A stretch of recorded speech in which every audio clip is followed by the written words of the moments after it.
नमस्कार, विशेषमध्ये आपल्या सगळ्यांचं स्वागत। मी प्रसाद काथे। राज्यामध्ये विधानसभेच्या निवडणुका आटोपल्या असल्या तरी राजकारण अद्याप संपलेलं नाहीये। पडद्यामागे बऱ्याच गोष्टी घडतायत। त्यातल्या काही घडामोडी लोकसभेच्या निकालाचा साइड इफेक्ट आहेत, तर काही घटना विधानसभेच्या निमित्ताने घडता आहेत। विधानसभेच्या निवडणुकीच्या निकालाच्या नंतर या घटना घडणं तसं अपेक्षितही होतं। या निवडणुकीची मुख्य पात्र कोण आहेत आणि पडद्यामागचं राजकारण कसं घडतंय याची चर्चा आजच्या विशेषमध्ये।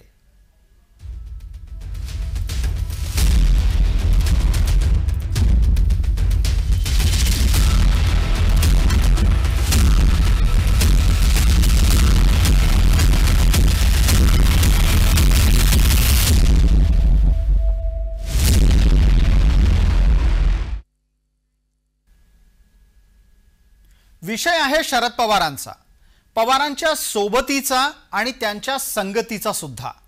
पवार सध्या दिल्लीमध्ये तळ ठोकून आहेत।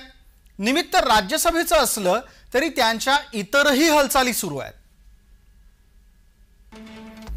शरद पवार हे सध्या राज्यसभेच्या अधिवेशनासाठी दिल्लीत पोहोचलेले आहेत। दिल्लीमध्ये त्यांनी काही भेटीगाठी केल्या। त्यात शरद पवारांच्या घरी काँग्रेस विरोधी आघाडी एकत्र आली।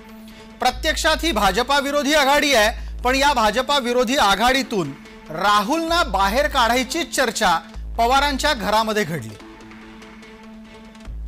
राहुल गांधी यांच्याऐवजी ममतांच्याकडे नेतृत्व द्यावं अशी मागणी या निमित्तानं करण्यात आली आहे।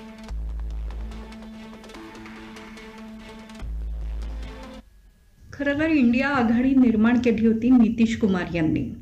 आघाडीचे निमंत्रकच ती आघाडी करून त्यातून निघून भारतीय जनता पक्षात जाऊन बसले होते। त्यानंतर काँग्रेसनं आम्हीच प्रमुख विरोधी पक्ष आहोत असं सांगत या आघाडीची सूत्र स्वतःकडे मिळवली। खरं तर काँग्रेसच्या जवळपास 100 जागा भारताच्या लोकसभेत निवडून आलेल्या आहेत, पण हरियाणा आणि महाराष्ट्राच्या निकालांनी पुन्हा एकदा राहुल गांधी यांच्या नेतृत्वावर सावट पसरला असून या निकालांचा उपयोग करून घेत राहुल यांना लक्ष्य करण्याचा प्रयत्न सुरू दिसतात आणि त्यामुळे ममता बॅनर्जी यांचं नाव पुढे केलं जात आहे। ममता बॅनर्जी या जास्त आक्रमक नेत्या आहेत, पण अर्थातच त्या पश्चिम बंगालपुरत्या मर्यादित आहेत। त्यामुळे काँग्रेसला थोपवून प्रादेशिक पक्षांना नेतृत्व देण्याचे हे प्रयत्न कुठवर चालतील त्याकडे लक्ष द्यावं लागेल। ममता बॅनर्जी आणि राहुल गांधी यांच्यापैकी कुणाला निवडावं हा पेच भाजपा विरोधकांच्या समोर आहे। त्याची कारण पाहणं गरजेचं आहे। ममता बॅनर्जी यांनी भाजपला आतापर्यंत पराभूत केलंय, ते पश्चिम बंगालात, पण राहुल भारतीय जनता पार्टीला तुलनेनं भारतात पराभूत करू शकलेले नाहीत। ममता स्वतःची सत्ता पश्चिम बंगालमध्ये राखून आहेत, 3दा त्या मुख्यमंत्री झाल्या आहेत। राहुल मात्र केंद्रातल्या सत्तेपासून दीर्घकाळ दूर आहेत। ममतांच्या सोबत भाजपा विरोधकांना संवाद करता येतो, राहुल सोबत मात्र भारतीय जनता पार्टीच्या विरोधकांना संवाद गेल्या काही काळात अशक्य झालाय। हरणाऱ्या काँग्रेसचं नेतृत्व नको अशी आता मागणी जोर धरू लागली आहे। याऐवजी ममतांचं नेतृत्व अधिक योग्य आहे हाही स्वर उमटतोय। सध्याच्या घडीला राहुल केवळ अदानीच्या मुद्द्यावर अडून बसले आहेत। तृणमूल, सपा आणि पवार गटाचा या काँग्रेसच्या भूमिकेला विरोध आहे।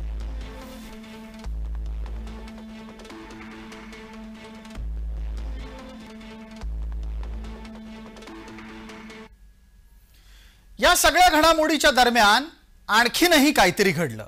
दिल्लीमध्ये हे सगळं जेव्हा घडत होतं, म्हणजेच भारतीय जनता पार्टीचे विरोधक काँग्रेस विरोधक बनत असताना शरद पवारांचा वाढदिवस आला आणि या वाढदिवसाच्या निमित्तानं चर्चा रंगली ती पवारांना मिळालेल्या अभिष्ट चिंतनाची। शरद पवारांच्या वाढदिवसाच्या निमित्तानं 2 व्यक्तींच्या अभिष्ट चिंतनाची चर्चा लक्षवेधी ठरली। त्यात एक होते अजित पवार आणि दुसरे अमित शाह। अमित शाह आणि अजित पवार यांच्याकडून शरद पवारांना वाढदिवसाच्या निमित्तानं अभिष्ट चिंतन करण्यात आलं।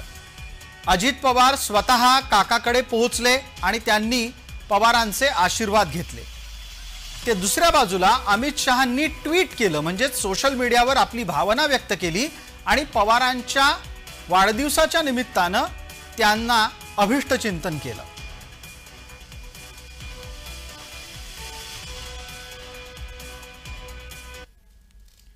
विधानसभा निवडणुकीमध्ये चितपट केल्याच्या नंतर अजित पवार प्रथमच स्वतःच्या काकाला सामोरे गेले। अजित पवारांनी ही भेट का होती त्याचं उत्तर दिलं, पण संजय राऊतांनी तो मुद्दा खोडून काढायचा प्रयत्न केला। कुछ नहीं, ज्यादा करके शुगर केन के बारे में, जो शुगर के जो रेट है वो एमएसपी बढ़ानी चाहिए, इसे हमने रिक्वेस्ट की थी। तो वो बोले कि मुझे जरा इस मंथ एंड तक या जनवरी में उसके बारे में हम जरूर कुछ ना कुछ डिसीजन लेंगे, ऐसे उन्होंने बताया। शरद पवार अजित पवार गटाला मंत्रिपद केंद्रात यासाठी नाही, कारण मंत्रिपदाचा जो केंद्रात फॉर्म्युला ठरलेला, मला वाटतं 6 खासदारांमागे एक, तर माझी अशी माहिती आहे की प्रफुल्ल पटेल किंवा अजित पवार गटाला सांगितले तुम्ही पवार साहेबांचे 5 खासदार फोडून घेऊन या, तेव्हा तुमचा 6चा कोटा पूर्ण होईल आणि मग तुम्हाला मंत्रिपद देऊ। 12 डिसेंबरच्या या घटनांनी संशयाचं धुकं निर्माण झालं आणि ते स्वाभाविकरित्या तयार झालं शरद पवारांच्या भोवती। आजवर अनेक वाढदिवस झाले, पण अमित शाह यांनी अशा प्रकारे विशेष अभिष्टचिंतन शरद पवारांचं कधी केलेलं दिसलं नाही। पवार कुटुंबामध्ये राजकीय कलह असताना अजित पवार शरद पवारांच्या भेटीला गेले। अमित शाह यांच्या शुभेच्छाही या निमित्तानं लक्षवेधी ठरल्या। अजित पवार भेटीला जाताना सहकुटुंब गेले, हेही विशेष, आणि त्याही पेक्षा विशेष म्हणजे झालेल्या सगळ्या प्रकरणावर शरद पवारांच्याकडून अद्याप तरी कोणतीही प्रतिक्रिया आलेली नाही।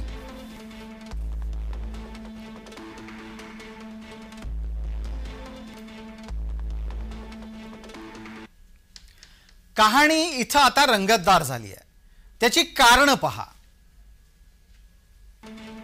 पवार कुटुंब हे एखाद्या कॉर्पोरेट घराण्याप्रमाणे आहे, म्हणजे उद्योगपतीच्या उद्योगासारखं आहे। पवार कुटुंबामध्ये निवडक राजकारणी आहेत तर बहुसंख्य उद्योजक आहेत। शेती, फलोत्पादन, कारखानदारी असे पवार कुटुंबाचे वेगवेगळे व्यवसाय आहेत। कुटुंब एकजूट आहे तरच व्यावसायिक हितसंबंध सुरक्षित राहतील, हे त्यांचं नेहमीचं सूत्र आहे। अजित पवार आता सत्तेत आहेत आणि ते जर चिडले तर त्यांच्या रागाची कुटुंबाला चिंता आहे।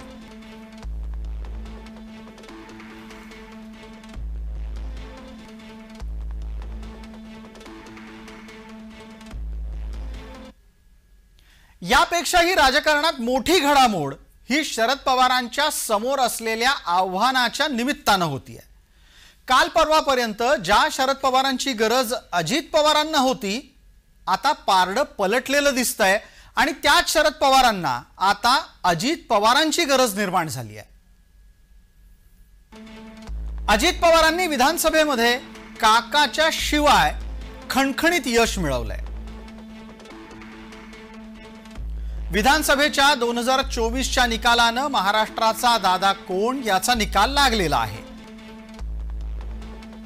शरद पवारांपेक्षा मोठं यश अजित पवारांना मिळालंय, हे विशेष। घड्याळ आणि पक्ष अजित पवारांच्या ताब्यात गेलाय। तुतारी वाजलीच नसल्याचं वास्तव जनतेनं समोर आणलेलं आहे।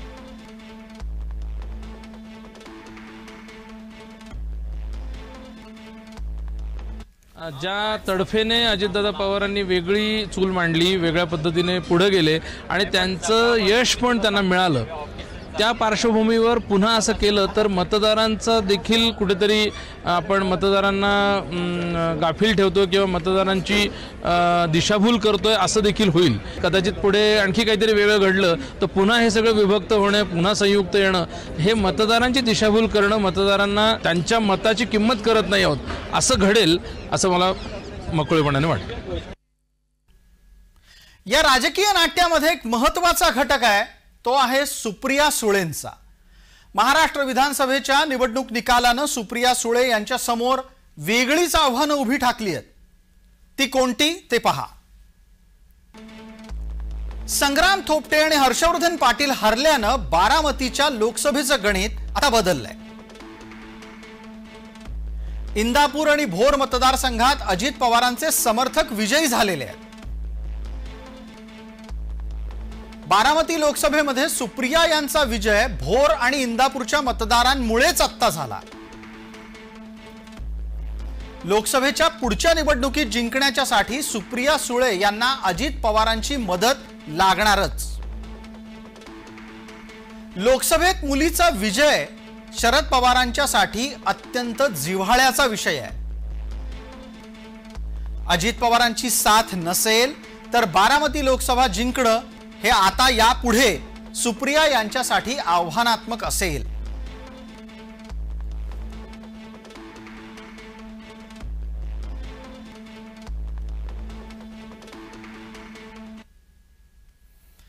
एका बाजूला मुलीचं भवितव्य, दुसरीकडे स्वतःचं राष्ट्रीय पातळीवरचं राजकीय अस्तित्व, अशा दुहेरी कात्रीमध्ये शरद पवार सापडलेले असताना त्यांच्या भोवती भाजपानं जाळं विणायला घेतलंय. भाजपाचे वरिष्ठ नेते केंद्रीय गृहमंत्री अमित शाह यांनी शरद पवारांना शुभेच्छा देत असल्यानं या सगळ्या प्रकाराचा खुलासा झालाय. नरेंद्र मोदींच्या तिसऱ्या कार्यकाळामध्ये भाजपा बहुमतापासून अद्याप दूर आहे. नितीश आणि नायडू यांच्या सोबतीनं भाजपा सत्तेत आलाय. पवार गटाचे 9 खासदार सोबत असले तरीही भारतीय जनता पार्टी अधिक बलवान होईल अशी आशा बाळगली जाते. शरद पवार तसेही भाजप विरोधी आघाडीत सध्या समाधानी नाहीत अशी दिल्लीत चर्चा आहे. महाराष्ट्रात काँग्रेसच्या पराभवाला पवारांना जबाबदार धरलं जात आहे. शरद पवारांना विरोधकातून बाजूला काढण्याचे प्रयत्न सुरू झाले आहेत, हेही नसे थोडके. भाजप आता शरद पवारांच्या जवळ जाण्याचा प्रयत्न करताना दिसतंय. सगळ्यात महत्वाचं म्हणजे शरद पवारांचा अनुभव, आजवरचा राजकीय अनुभव जो आहे तो भाजपसाठी अतिशय महत्वाचा आहे. एक मराठा समाजाचं नेतृत्व, जे ओबीसींचे नेतृत्व करू शकतात असे हे शरद पवार आहेत. जर मतांची गोळाबेरीज जरी बघितली तर अजून यांना बळकटी, सत्ताधाऱ्यांना बळकटी जर द्यायची असेल तर त्यासाठी शरद पवारांच्या आजच्या काळात गरज आहे. आणि केंद्रामधल्या राजकारणासाठी देखील जर सुप्रिया सुळे आणि शरद पवार आणि एकूणच शरद पवारांचा संपूर्ण जर जी ही टीम आहे ती जर भाजपच्या सोबत गेली तर मग विरोधामध्ये तितके स्ट्रॉंग कोणी प्लेयर राहत नाही. देशाचे ज्येष्ठ नेते शरदचंद्र पवार यांच्या वाढदिवसाला केंद्रीय गृहमंत्री अमित शाह यांनी जाऊन शुभेच्छा दिल्याची चर्चा आहे. वास्तविक असे जाऊन शुभेच्छा दिल्याचे कुठलेही फोटो, कुठलाही व्हिडिओ प्रसिद्ध झाले नाही, त्याचे काही पुरावे नाही. अर्थात असं झालं नसलं तरी समजा अमित शाह यांनी शुभेच्छा दिल्या असत्या तर त्यात वावगं काय आहे. आपल्या देशाची, आपल्या राज्याची एक राजकीय परंपरा आहे. याच्यामध्ये आपण विरोधी पक्षाच्या नेत्याला, विरोधी पक्षातल्या लोकांना सुद्धा सन्मानाने बघतो. आणि अशा या पर्वामध्ये जर तुम्ही पवार साहेबांना जर तुम्ही शुभेच्छा देणार असाल तर त्यात वावगं नाही. त्यातून चर्चा सुरू होणं अत्यंत वाईट आहे की पवार साहेब किंवा त्यांचा पक्ष भाजपला सहभागी होणार, भाजपला पाठिंबा देणार, त्यांचे खासदार भाजपमध्ये सहभागी होणार, नितीश कुमारची गरज नाहीये. तर या ज्या चर्चा आहेत सगळ्या तथ्यहीन आहेत. मोदी आणि शाह हे शरद पवारांच्या जवळ जायचा प्रयत्न करताना दिसताच राज्यात सर्वाधिक अस्वस्थ जर कोण झाला असेल तर ते आहेत उद्धव ठाकरे. त्यांची अस्वस्थता अधोरेखित झाली आहे ती संजय राऊत यांच्या वक्तव्यातून. मला असं वाटत नाही की माननीय शरद पवार साहेब त्यांनी जो विचार पुरोगामी महाराष्ट्राचा, त्यानंतर धर्मांध शक्तीपासून दूर राहण्याचा विचार जो यशवंतराव चव्हाणांपासून आम्ही या महाराष्ट्रामध्ये रुजवण्याचा प्रयत्न केला, अशा विचारांपासून माननीय शरद पवार साहेब दूर जातील. पवार साहेबांच्या पक्षाचे, पवार साहेबांनी कष्टाने निवडून आणलेले खासदार, वयाच्या 84व्या वर्षी जीवाचं रान करून त्यांनी खासदार निवडून आणले आणि हे लोक त्यांचा पक्ष खासदार फोडतायत. फुटणाऱ्याला लाज वाटली पाहिजे. आता इथं आपल्या कहाणीला आणखीन एक वळण येत आहे। संजय राऊतांचा दावा खरा ठरला आणि शरद पवार समर्थक आमदारांचा गट फुटला तर प्रश्न येतो की कोण आमदार शरद पवारांच्या सोबत राहतील। राजकीय वर्तुळातली चर्चा काय सूचित करतेय ते पहा। शरद पवारांच्या सोबत राहू शकणारे आमदार कोण याची चर्चा होतीये। आत्ताच्या घडीला शरद पवारांचे केवळ 10 आमदार आहेत, त्यातलं एक स्वाभाविक नाव आहे ते म्हणजे रोहित पवार, कर्जत जामखेडचे ते आमदार आहेत। याशिवाय शरद पवारांच्या सोबत राहू शकतील त्यात आणखीन एक नाव येतं, जितेंद्र आव्हाड, कळवा मुंब्राचे ते आमदार आहेत। रोहित पाटील आर पाटलांचे चिरंजीव आमदार आहेत, कवठे महांकाळ इथून ते शरद पवारांच्या सोबत राहतील अशी अपेक्षा आहे। खरं आहे का हे काळ ठरवेल। आणि तशीच शक्यता ही जयंत राजाराम पाटील यांच्या बाबत आहे। जयंत राजाराम पाटील हे इस्लामपूर मधून आमदार आहेत, ते काँग्रेसमध्येही जाऊ शकतात, पवारांसोबतही राहू शकतात।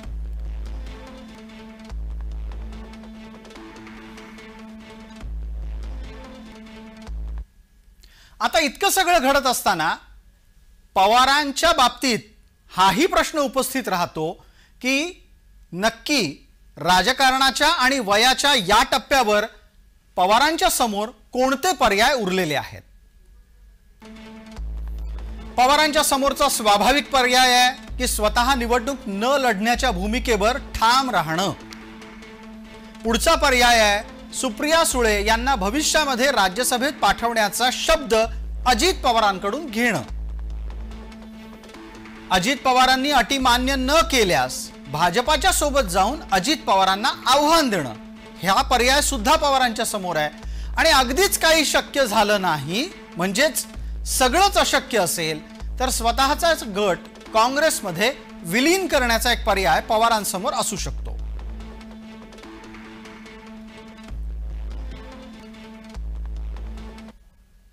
विशेषतः या भागामध्ये तुर्तास इतकंच। आपण पाहत रहा फक्त जय महाराष्ट्र।